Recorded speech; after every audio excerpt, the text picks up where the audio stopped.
Hey, good afternoon, everyone. This is Val Ford here for all of you that do not know, and for those that I am just saying hello to, reintroducing myself to. Hey, how are you doing? Um, I wanted to come to you really as quickly as I can. First of all, um, um, you know, I, these videos, I'm probably not going to be all made up sometimes, so it's not important. Anyways, I'm coming here because I want to talk and share. As you know, over the years, I've done this before. I've had my own talk show, and I actually went on a hiatus for some years because there was just some things that I needed from God, by myself. I needed some things. And sometimes, you know, trying to make sure you're gratifying people's desires when it or just trying to reach them, and sometimes it can be a real weight on you. And it doesn't mean that you're still not called or appointed to do to speak on certain things, but I definitely think that you as a person need to make sure you're actively working on your personal struggles, personal issues, and whatever it is. So, I just wanted to come and talk to you guys about some things. In this particular conversation, I wanted to chat with you about um, an encounter that I've had, and honestly, I've shared these before and I've recorded them, and nobody's seen them. If they did, it wasn't a whole lot of people. So, um, but I'm sharing it for a reason because I think that it happened to me for a reason. And honestly, I'm very connected to people that are having these encounters here lately, because I know that I had already had some, and stuff that I've been through even as a kid. I know I experienced what I experienced. It's like no way you could tell me I didn't. And of course people are going to make you want to feel crazy and stuff like that. But even with that, guys, I want you to really to I want to encourage you and just and compel you to not even people that are just always wanting to be in denial about something that's happening like supernatural. You really are going to have to pray for them. And honestly, I pray that they haven't encountered themselves, honestly, because I'm tired of being. I mean, you may think that that's not the way to deal with it, but I prefer for people to have encounters themselves and real life encounters. Don't try to make up nothing. And if you make it up, I mean, you may end up falling into a situation to where you may have an encounter yourself, um, just because you were dishonest about it. I just ain't nothing to lie about. Ain't nothing to fabricate. Nothing, like, seriously. If you had a real life encounter, you had it. So, um, but anyways, I wanted to talk about this one. This is years ago, and I guess it was what was inside of me. Like, I had been feeling certain feelings towards God. Now, just so I can give you a sense of backdrop, I grew up in the church. I grew up in the church, like from a baby on up. So I guess born and raised in the church, right? I mean, I wasn't physically born in the church, but I was born into the church, into a Christian family. Um, the more, of course, you don't know nothing when you know, when you're newborn or whatever. But I remember feeling something just really weird. Like, for some reason, I went from a place, like, as a maybe like a toddler, went from a place to knowing God, like just having this knowing of Him, to where things just really kind of, for me, quickly spiraled downhill to believing and feeling like He did not like me, that God did not like me. Jesus and God the same. Like I did not have favor in their sight, and I just was unliked.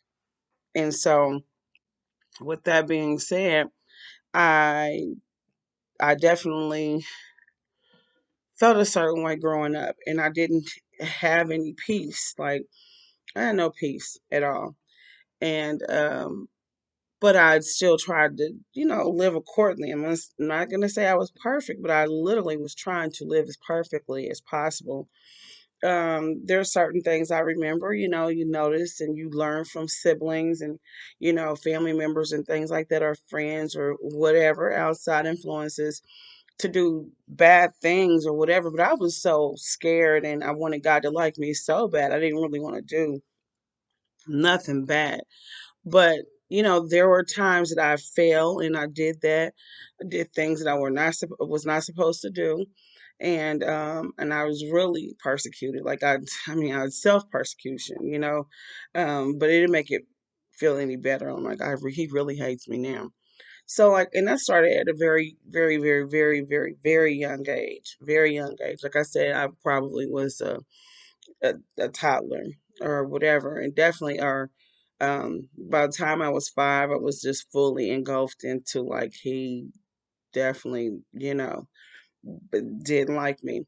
Now, I don't know if that had anything to do with the physical attributes of a father or male figures in my life at that time, or physical characteristics instead of attributes. The characteristics that I was dealing with just kind of around me was just really kind of uncomfortable too. So I had a lot of, what do I say? I had a lot of um, people in my life that was, in leadership or, whatever, that were not really living what I felt was holy lives, or if they were living that holy life, they acted as if they didn't like me. And I didn't really understand that because I was a kid and I'm like, what? I'm trying. So I guess you just start trying to try so hard for people to see you or whatever. Now, this just really honestly just catapulted me into a place that I was with God because I didn't understand. I'm like, why? I don't understand why people don't like me. I don't understand why this is happening. I just felt no self worth. In regards to having a father in my home, definitely didn't have a real custodial father, and honestly my biological father, he had been out of our lives because of some domestic issues that my mom experienced, and as a result, I guess he was, quasi or maybe just fully abusive with my brothers. I wasn't there to see anything, but I do know that I experienced, the backlash, especially because I was his child. And I never really heard any good things about my biological father. So, and he wasn't there either. And I kind of just knew we were kind of like hiding from him, maybe. Um, I don't know. Anyways, we tried to stay away from him, basically. And my mom tried to stay put. I didn't grow up with the, sharing responsibility thing with mother and father. No. Um, so clearly, she was in a situation to where in her children, she had to, be safe. The law had to get involved and everything. Now, I mention all that because this is part of my makeup, obviously. And I remember everybody was like, "Oh, she's spoiled and whatever," just assuming because I was like the only girl and the youngest and all this stuff like that. And I used to tell people all the time, like, "Nah, it's the other way." It's like the boys or whatever. And only thing I can think of is, and I won't say that my family didn't love me. I just did not experience. Um, I don't know what people are talking about when they say spoiled. I definitely don't. I could tell you if I was. But I think they were more used to the boys first or whatever. And at the time that started to wear on me, but I loved my brothers and cousins and stuff like that. Love everybody. I have such an affinity for them. And so, needless to say, this still began to develop something because I was, just utilize all the time that I could to try to figure out why was I experiencing life the way I did, after trying so hard to live right, to do right, to be pleasing. And my mom, my dad, my grandpa, my aunties, God, everybody just want to be pleasing. And I didn't understand. So I guess it just kind of put me in a position over time since I dealt with that. I still lived for God, but I did not feel like he liked me. So I was really struggling to get him to see me, or to accept me. And I remember even, I think I might have been a teenager at this point, and I remember feeling that, and some of you may have heard me say this before, but like I literally had thought about it. I thought about every religion, every thing that could happen on this cults and stuff. Like my mind went to all these different things and how I could serve this. And we grew up kind of poor, Um, and I was like, there's so many different things that I could do, to be happy on this planet, but I know for sure that I'm going to hell, like for sure. If I don't choose Jesus. But then I didn't have the security of knowing that he liked me. And I remember one day picturing myself self standing before God and him telling me that I like as much and I lived for him all that I knew. And it was that day and I stood before him and he still told me that he didn't like me, that I was not going to be in heaven. And and I remember thinking that thought and feeling that and knowing and accepting hell as my home and still saying to him,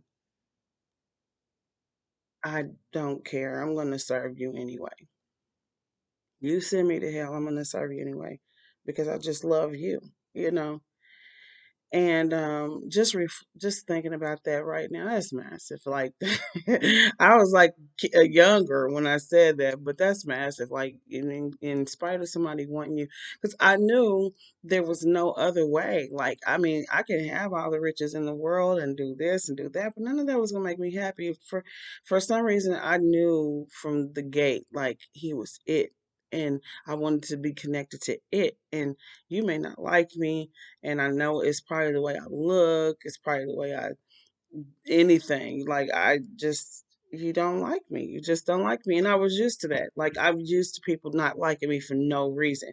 And that's exactly what I felt about Jesus. Like you or in God, like on his throne, like I just don't like you. Even though I'm like they said you created me, but I guess you just don't like me. All right, but I love you and I'm gonna serve you and I'm gonna be in hell loving you still. Like I don't care. And so I shared that with multiple people and that I felt that way. And I never really I don't remember having anybody kind of rescuing me from those thoughts. And really, with that being said, it makes me think and wonder if more people struggle with the same thought process or whatever. Now, let me the origin of the point, the reason why I wanted to make this video. I just wanted to kind of give you a really good backdrop because it came from a place, it came from a place and then when you have people and like I said, family members and things like that, or just could be teachers, people you go be pastors and people at the church and just looking at you a certain way, assuming that you're a certain way. I mean, like it could really cause some damage and friction in your life. But, you know, I experienced what I experienced and I still try to do my best. A lot of times I try to do more good than evil. Um, that's for sure. Now, I had been thinking because I don't know, have you ever had that thought like, well, God, who created you? I think we all had that thing, at least the majority of us has had that thought. Okay, I know, okay, God, okay, my mama's my mama and my daddy's my daddy, and but and whatever. And I know you said that you was Alpha and Omega, but who created you? Like it's like we can't get our minds past the fact that it was like somebody had to create God, and then if somebody created God, then our brains is gonna go for more go is gonna get one more information. It's like, okay, so who created them? So we have to understand, like we want to understand that, like who created what. And so with that, and then there was something that settled in me that there was no one that created him. And then there still was a big part of me that was like, nah, did somebody create you? And then reading the things that I read in the Bible made me feel different ways too. Just being honest, like maybe it was, other some other God, or maybe there is other gods beside him, or whatever. So with that being said, I had incubated a thought process, a way of thinking, or a way. There was an indirect conversation that was going on between me and God that I believe I dared to mutter with my mouth, but I definitely was in my heart, and I just needed to know how big He was. Like really, how are you really the biggest? Are you really it? I need to know that you're it. I need to know you're it. Too many people are leaving this planet. Too many people are believing in so many different things. I'm like, I need to know that you are it. And so this is so crazy because it was like there's a part of me, I guess, inside of me because of what I was going through, what I was feeling about him, but I still loved him and I wanted him, but I wanted him to accept me as much greater than what I was even accepting him, really. I need you to love me. That's what I wanted. I wanted to understand his love and his embrace and all that stuff like that. I needed to feel his presence, love me back. That's what I it's not that I didn't feel his presence. I didn't feel his presence love me back the way I desired for that. And I never could understand why. But I'm questioning him and I'm asking, like, in my soul, how big are you? How big are you? Is there outside of you anywhere? Even if we go to infinity, after infinity, is there anything? You know what I'm saying? My mind is just going there, and I'm sharing, being transparent with you guys because I know. You know what I'm saying? As much stuff as I see, I believe beyond a shadow of a doubt that a lot of you guys are thinking the same thing, saying or thought it the same way. You know, really similar. So, and one day, and that thought had been in me for years. And one day, I literally had this. Didn't know I was having an encounter until after the fact that it happened. Okay, and I'm in this place, and it's nothing but white everything. It almost feels like I'm on a white marble floor, but it wasn't marble. It's just a clean white. Everything was white, like this white room, white. Okay, and I'm already on the floor like this. I'm already so that leads me to believe that something must have happened before that I can't recall, that I don't remember, that I'm shielding my face from seeing something because I was on the floor already collapsed when I was asleep, and it happened when I was sleeping. I know it wasn't a dream. Um, yeah, 100% with no dream. Forget that. But I wasn't in that position when I went to sleep. I don't like go to sleep like that. At least I don't. And I'm on the floor as if I've, like that. And anyways, there's somebody over I could tell, and I know it's Jesus. I can't see him, but I know, and he's like over on the left side, kind of a doorway, a pathway that he created. There, it's like I can't walk up and just open the door, but it was a doorway. And I remember behind that doorway was darkness, like, but he had came, he was like, I knew the other side of this room was darkness, and he had me in that space. And he was right over there in that doorway that I didn't, understand how it was a doorway because there was no door, but it was a door. But everything was white, excuse me, like a square white. Anyways, and it was just a pretty big room.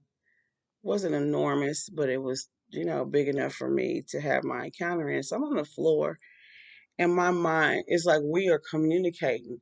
He's over there looking at me while I'm on this floor. And it's like, you want to know how big I am? But he's communicating with this with me. And I'm like, yes. And I'm already like this, right? I'm trying to, what? This is too much. Like the room was beautiful though. It was just all white. And if anybody knows me, they know I love white. Love white. And so, but it's just a white room, nothing in it, not even dust. I remember trying to think if there was some dust in there, and I knew I probably wouldn't be able to find any dust in that room. And if it was some dust in there, it was because some fault was found somewhere. But no, it was just completely clean. But anyways, I don't even know how to explain. I think this is one reason why I don't tell it as much because it's like one of the most interesting things that's ever happened to me before. But it's like, okay, the best way I can explain it is like a microscope or a telescope, microscope, or um, yeah, the little things, yeah, microscope, and it expands how your pupil expands, okay, because that definitely happened, and I am on the floor, and so he did something with me 3 times, but that third attempt, had he opened my pupil just slightly more, my body would have exploded. Like, and all it was is so crazy because he was like the first time, and it was like split seconds. He's like, "You want to see how big I am?" And I'm just sitting here now, guys. I don't even know. I hope you even understand what I'm saying, but I'm just gonna tell you a story. So I'm laying down like this, and I'm like looking up at him. I see him. Like, you want to know how big I am? Okay, and so I didn't have to move. He didn't have to pick me up, show me anything. He just allowed my pupils to open up. And with my pupils, when I opened, it was just like the room got, and then he stopped it. It's like he knew when to stop it. And I was just like, that was too much for me. That was way too much for me. Like, what?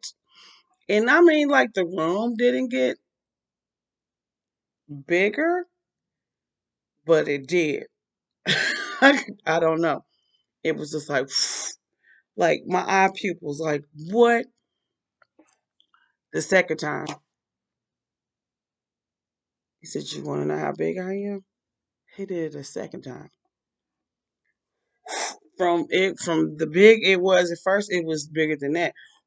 I'm like, oh my God.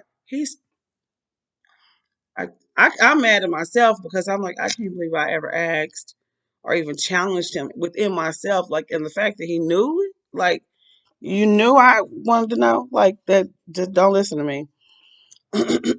I That was terrible. My body could not handle just that. And I was in the room. Then here comes the third time. Like, those were like maybe a second of me seeing how big, and I still never could get to his fullness. But the third time happened because he knows me. He knows I'm super inquisitive, and I still just want to know. No matter if I was just getting ready to blow up and explode or not. Like, I don't want you to kill me, but and so that third time I was like, whoa. I couldn't.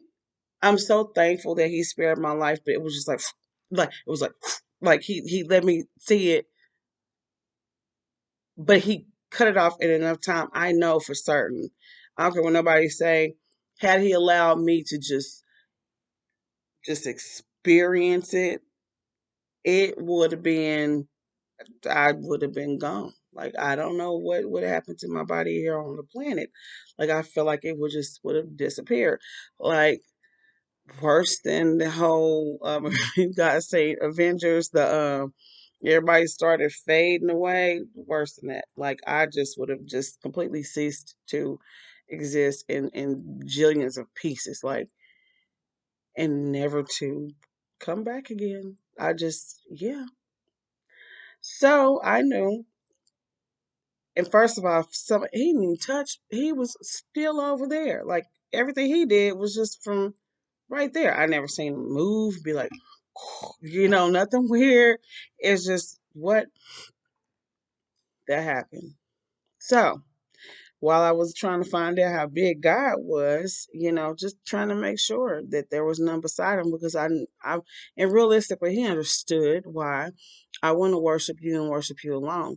But realistically, it's like if there's someone bigger than you, and if there's someone holier than you, should I be worshiping them? And really, I think this is stuff that we don't talk about or whatever. And I understand why we don't, because I mean, obviously, there is a fear of God that's there that makes us not want to talk about certain stuff like that, But at the end of the day, if we be honest, I mean, the closer we get to the light, the more things are revealed about ourselves. The more dirt you're going to see, the more flaws you're going to notice, the more, I mean, you're just going to see it.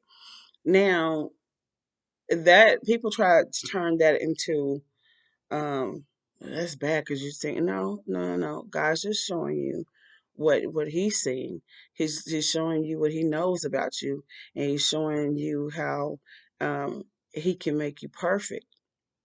He's showing you the things that he can perfect or the things that he's even healed before he's allowed to be healed and whatever. Like you'll see more scarring, like you're more closer to the light, you're gonna see so much stuff. And and we can't help but to remember how God was the one that had to have brought us out of the stuff that we've been in.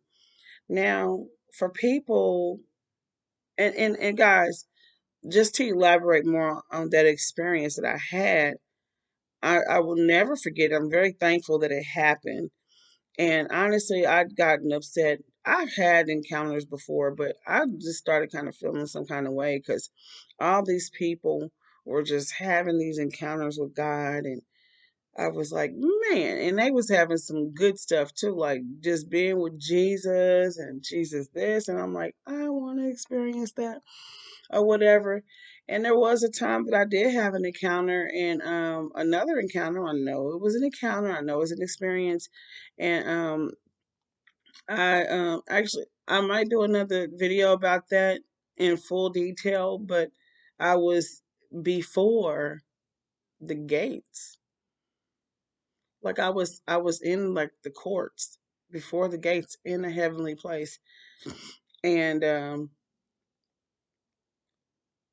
I had that experience and it was just such a beautiful thing. And honestly that's what I don't let go. But I remember, if I could be really honest with you guys, there was a decision out about me because I was in there and it was like it was some type of contingency or dependent on.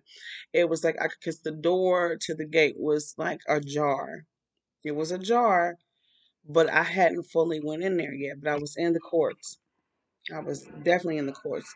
So the best way when I say courts, best way I can explain that is like there is this beautiful place, and I remember it was golden, beautiful stuff. Like there's these tall, like gates, golden gates, beautiful, just beautiful, and it's so pretty because I like decorating, and I'm like, this is pretty, but it was super like not overdone or anything, just very beautiful.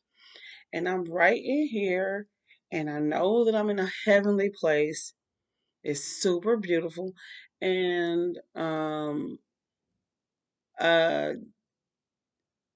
but the door was ajar, and I knew that meant I could go. It was like it was closed, but it was ajar.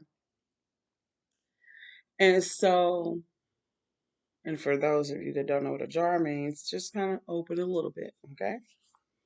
And so the door was kind of open, but there was a decision out about me, like a decision, like that was super weird because I was like, I made it up here, why am I not in there? And I could feel that there was like a decision that was being made, like um, and I wasn't in there yet, so I needed to come back here and do some more stuff. Um, but I will tell you, I'm out of shape now, and I have my chin. Call it what you want. You can call it this pandemic weight. Uh, uh, what you call it? Quarantine weight.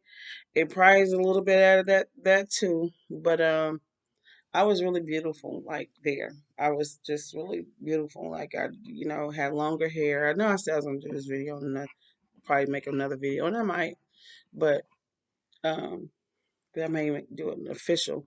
But I had that, and I remember like the person I was, like everybody in heaven knew what my name was, and it wasn't Valerie.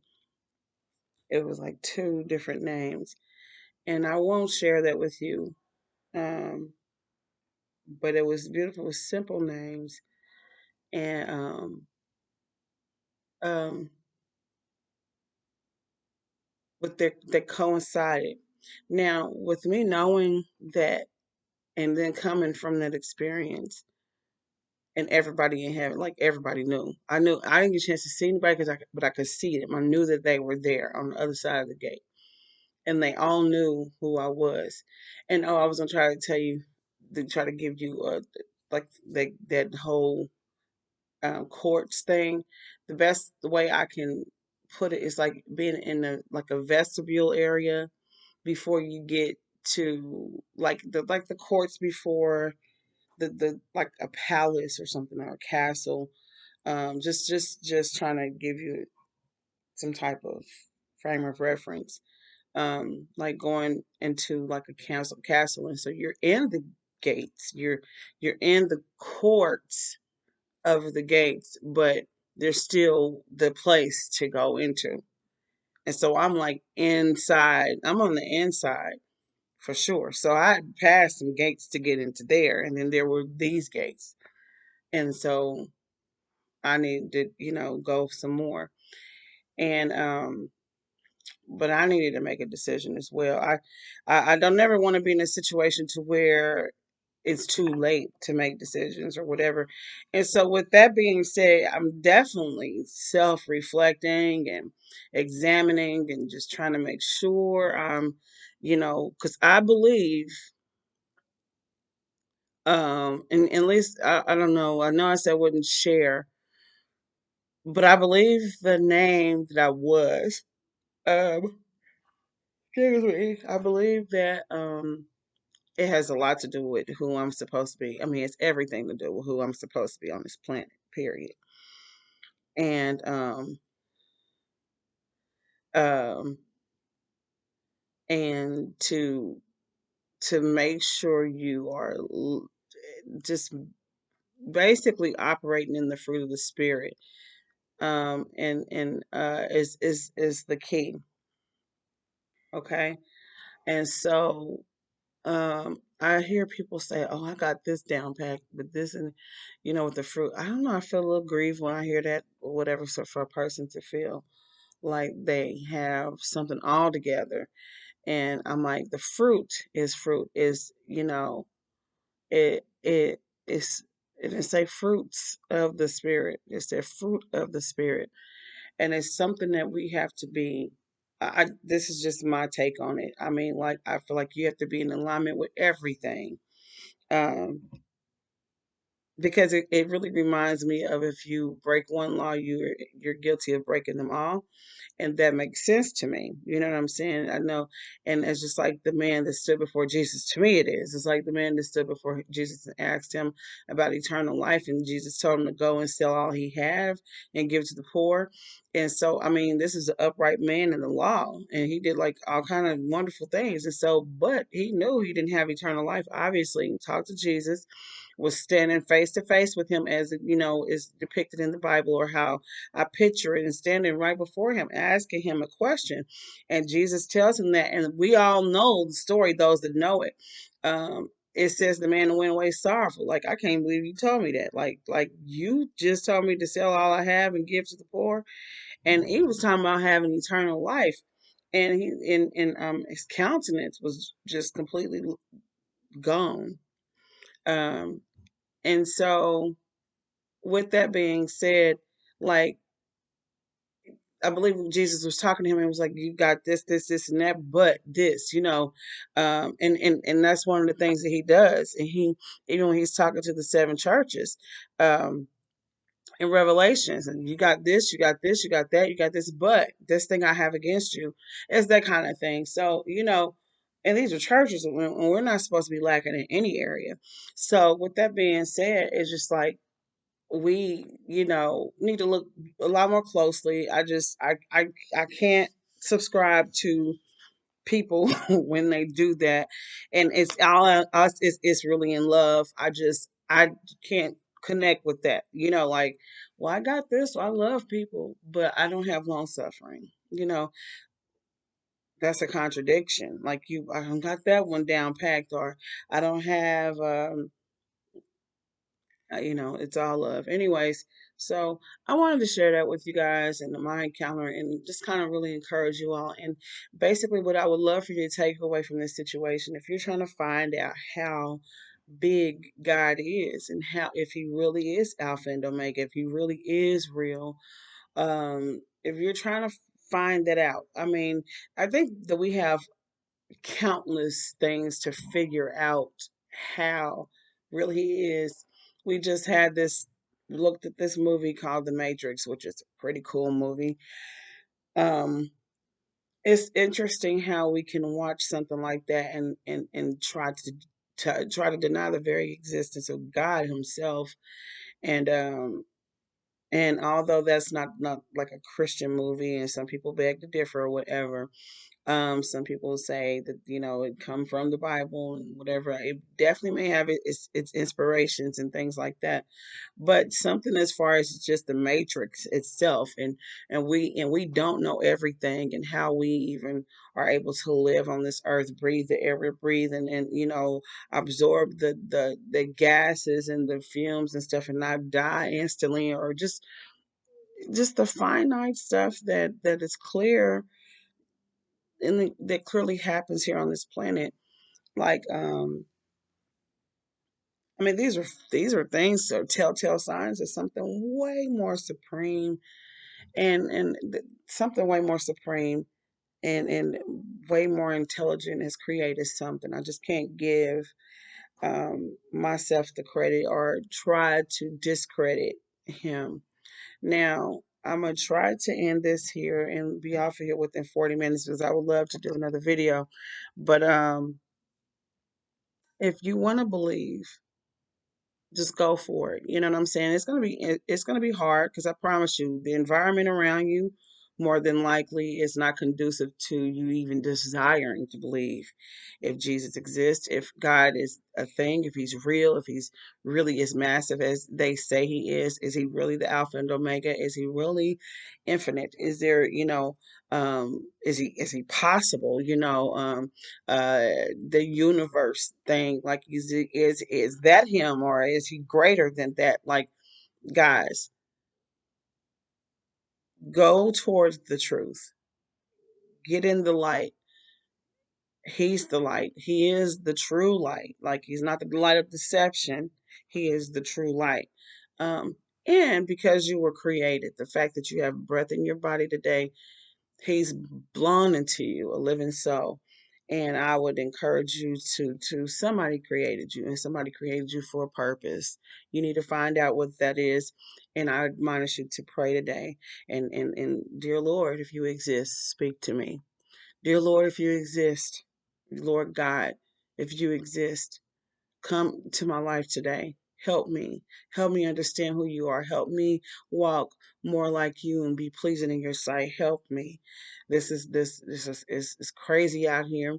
There's so much evil out here. I'm doing a little bit of everything, and I know it's some of it's ugly in my sight, if not all.